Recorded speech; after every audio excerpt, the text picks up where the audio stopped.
Hello everyone, it is your girl Shadabani Emperor, brand ambassador Wanderlust Nature Expedition, second runners-up Miss Tourism Ankole Region 2024. It's Muganda Shivon, first runners-up Miss Tourism Rwenzori Region.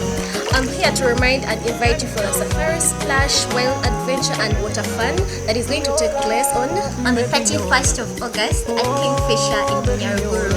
Come on, come on.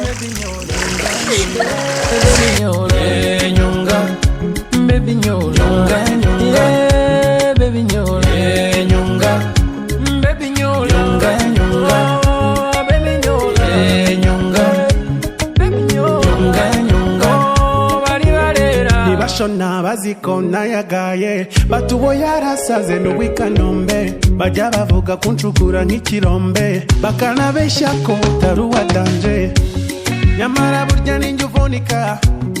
Umufungo wanjye uraumerita $200 z'Amerika kubanga amafaranga go kameketa muri ruransaza mandirimba hosiana bagamba tonsana ojabe bansana they always like your pictures because it's a